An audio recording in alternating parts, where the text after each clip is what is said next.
Great nations do not fight endless wars. In Afghanistan, my administration is holding constructive talks with a number of Afghan groups, including the Taliban.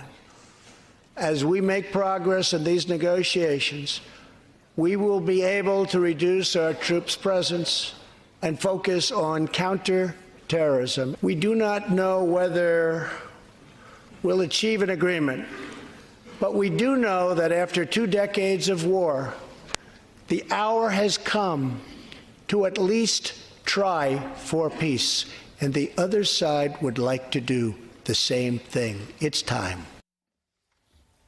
It's time. Joining us now, a member of the House Budget. He's got a breathing thing going. Well, have you noticed that? No, when he's reading prompter, he doesn't like it. It makes him think too much, and he gets nervous, so he starts going in breathing. We didn't really have to go that deep. No, I just was saying he's got and this when he's breathing talking thing. and riffing, he never has that problem, but he hates the prompter and being told what to say and being told what to read. And Alex is saying in our ear, I love the prompter, Really? Mika. Now read it.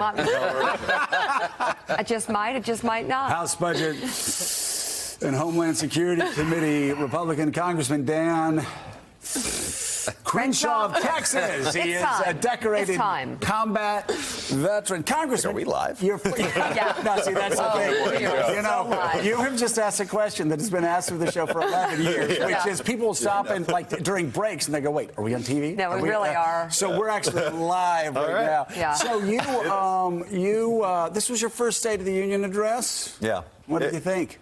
Well, I mean, it was exciting. I've got nothing to compare it to, of course. Quite a show. That's true. It really is something, you know, it doesn't matter who's in charge or who's in there. It really is something to be at the State of the Union. Yeah. I don't care what you say. It's Agree. Yeah, you look around and you see everybody there, the Supreme Court, absolutely. the military, no doubt about it.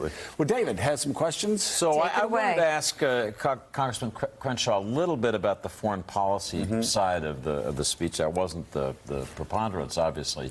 But the president said at one point, great nations do not fight endless wars. Yeah.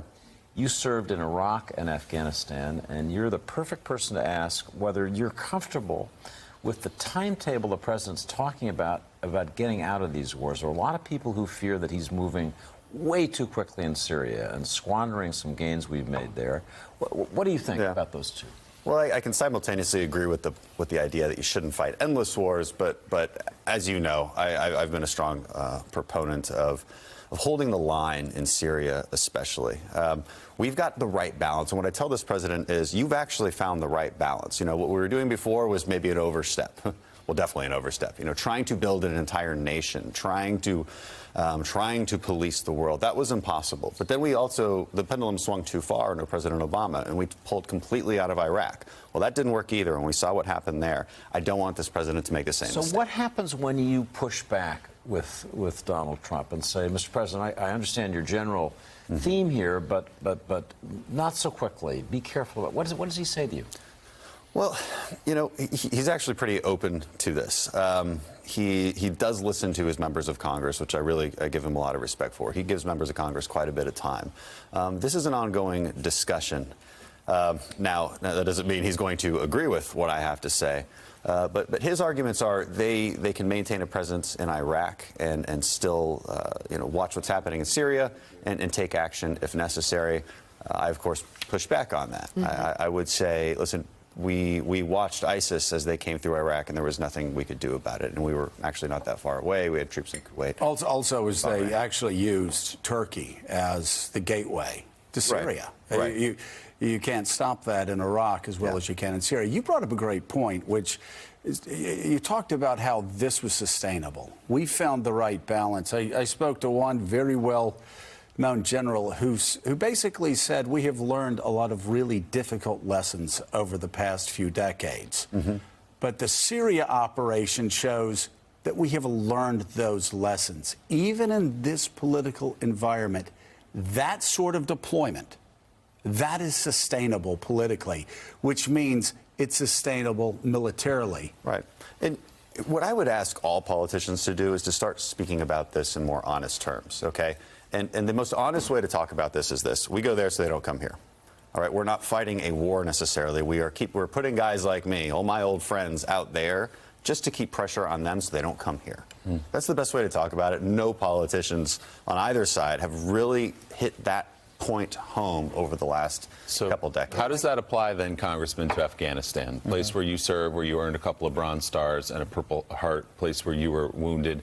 I think a lot of Americans, as we said in our last segment, hear the president talk about 18 years of war in Afghanistan. They say, God, my God, let's bring those men and women home. What's your view of what our president should be in Afghanistan? You know, I'm supportive of the president's idea to have talks with the Taliban. I'm very skeptical of how that will go.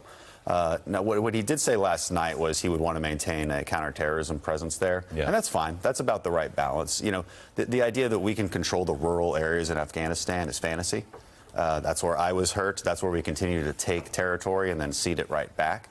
We need to maintain a presence there to keep building up the Afghan government. Those are the partners we eventually want to build up to take over this mission from us. Congressman, how comfortable are you with how the president receives information and uses it to make foreign policy decisions? I mean, we know that he talked to Erdogan about Syria, then seemed to make an impetuous decision. There was the Jim Mattis letter that was in many cases a watershed moment. It's not clear that he talked to his top general in Afghanistan before making major decisions there. Does he need to be listening more closely to our military leaders? Maybe. You know, I'm not enough of an insider in the White House to really know how that decision process But you can, occurs. consume the same reporting that we do. What I do see is, I mean, the fact that he would have a group of members of Congress from the House come into his office and talk to him about these things for an hour, and in a very open way, shows that he's certainly open to different points of view, and he knows we're coming in there to disagree with them. So I think he deserves a little bit of respect for that. David, I understand the president talking about endless wars, but we've made this mistake before. I believe we've made this mistake before when we retreated from Iraq. Something that I supported, something that the majority of Americans supported. We created a vacuum. Isn't it time to reframe this issue, not so much as an endless war, as an American presence, a strategic American presence, much like the presence we have in South Korea, much like the presence we've had in Germany since World War II? So I think you put it just right. This is part of being a global power, is having forces deployed around. And by the way, we've learned, David, the past couple of years, when we're not there, bad things happen. We leave vacuums that are filled by others, and that's about to start, as I think Congressman Crenshaw would agree, in northeastern Syria, to our potential great cost. I guess the question I'd ask you, Congressman, the one face we didn't see last night that we're used to is Jim Mattis, Secretary of Defense. And I'm just curious whether you have concerns, whether you think men and women in uniform around the world have concerns that General Mattis, the person they depended on, is gone now, and that they're worried about a kind of undamped oscillation from the White House now. I haven't seen that yet. I'm not so sure it's sunk in. I think there was an initial shock from our military members. Everybody liked General Mattis. I will say that when President Trump did take office, there was definitely an increase in morale.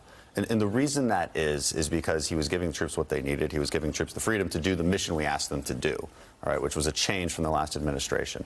We weren't making them fight with one hand behind their back. Which, by the way, David, you're reporting out of Syria. Actually confirmed that, didn't you? What Congressman says is absolutely right. I've been in objectives that were just taken, and the commander said, folks, we wouldn't have gotten that bridge, we wouldn't have got that town if we didn't have a new president who allowed us to act more quickly. And think of, let's talk about a couple of crises that are bubbling up right now.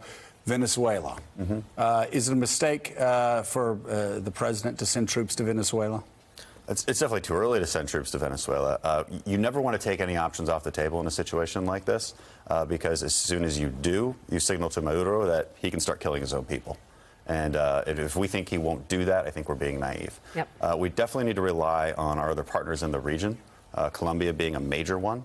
Colombia has been one of America's greatest allies for the last couple of decades. They are an absolute success story. They want to be a leader in the region.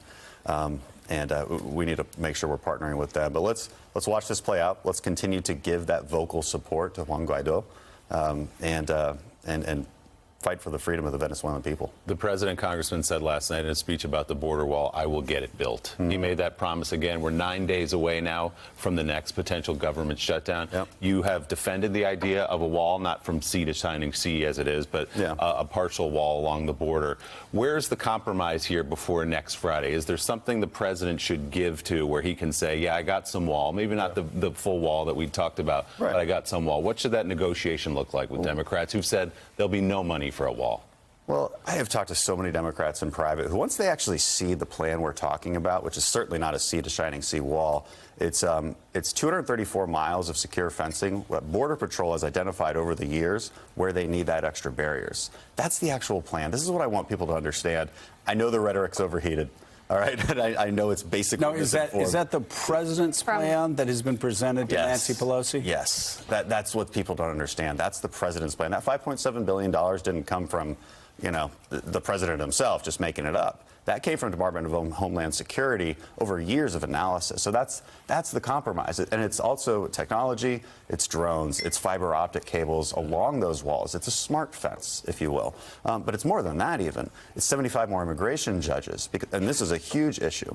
It's added detention facilities because we need to be able to adjudicate these immigrants as they're coming through. That's why it's a crisis. You want to know why it's a crisis? Because we have more families coming through than we ever have before.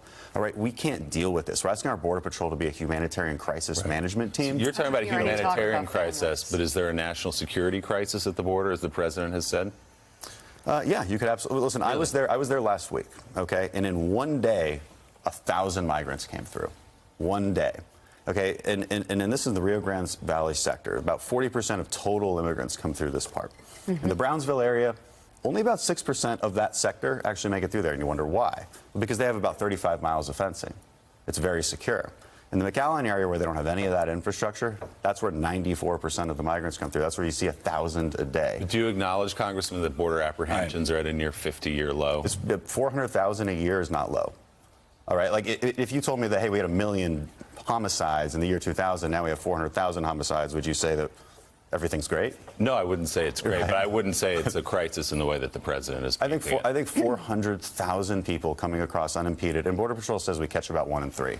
So triple that number. That's what's coming across unimpeded. And if you want to have a conversation about increasing our numbers of legal immigrants, we can always have that conversation.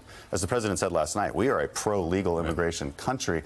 But we shouldn't have tolerance for illegal immigration. That cuts in front of legal immigrants who are coming here the right way. All right, I want to continue this conversation. I'm getting yelled at. We'll have to leave it there, Congressman. Thank you so much. Thanks for checking out MSNBC on YouTube. And make sure you subscribe to stay up to date on the day's biggest stories. And you can click on any of the videos around us to watch more from Morning Joe and MSNBC. Thanks so much for watching.